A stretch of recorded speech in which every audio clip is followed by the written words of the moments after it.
Барша қазақстандықтар көрсін, сақ болсын. Дауыл тұрып, тұман түседі. Сәлеметсіз бе қымбат көрермен, арнамызға қош келдіңіз. Әлемде Қазақстанда болып жатырған жаңалықтарды алғаштар қатарынан білгіңіз келсе, арнамызға жазылыңыз, лайк басуды ұмытпаңыз. Еліміздің бірқатар өңірінде дауылды ескерту жарияланды. 2026 жылдың 27 тамызында дауылды ескерту жарияланды. Түнде Қызылорда облысының солтүстігінде астап жаңбыр жауып, найзағай ойнайды. Күндіз облысының солтүстігінде шаңды дауыл тұрады деп күтілуде. Облыс бойынша төтенше өрт қаупі сақталады. Түнде Ақтөбе облысының солтүстігінде, күндіз солтүстік-шығысында аздап жаңбыр жауып, найзағай ойнайды, ал түнде және таңертең облыстың орталығында тұман түседі деп күтілуде.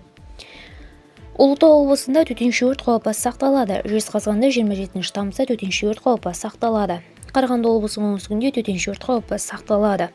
Атырау облысында төтенше өрт қаупі сақталады. Алматы облысында солтүстік-шығыстан және шығыстан жел соғып, күндіз облысының шығысында екпіні 18 миллисекунд болмақ. Қонаевта 27 тамызда төтенше өрт қаупі сақталады. Және таңертең Жетісу облысының таулы аудандарында тұман түседі деп күтілуде. Талдықорғанда 27 тамызда төтенше өрт қаупі сақталады. Түнде Шығыс Қазақстан облысының солтүстігінде жаңбыр жауып, найзағай ойнайды. Түнде және таңертең Абай облысының солтүстігінде орталығында тұман түседі деп күтілуде.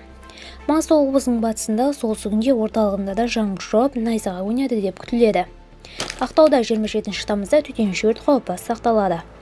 Қостанай облысында жаңбыр жауып, найзағай ойнайды. Облысының солтүстігінде, батысында кей уақыттарда нөсер жаңбыр болса, күндіз облысының батысында, шығысында бұршақ түсіп, дауыл тұрады деп күтіледі. Қостанайда 27 тамызда жаңбыр жауып, найзағай ойнайды деп күтілуде.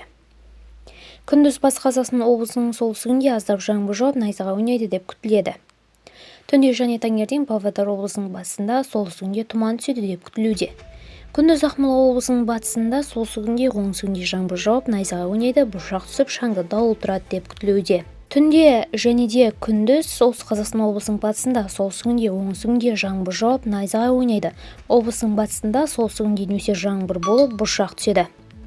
Түнде және таңертең облысының оңтүстігінде, шығысында тұман болатыны болжанады.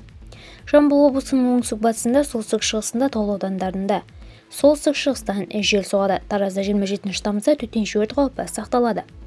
Күндіз Түркістан облысының батысында, солтүстігінде шаңды дауыл тұрады деп күтілуде. Шымкентте 27 тамызда төтенше өрт қаупі сақталады. Видеомыз кеңінен таралу үшін лайк басыңыз, жақындарыңызға таратуды ұмытпаңыз.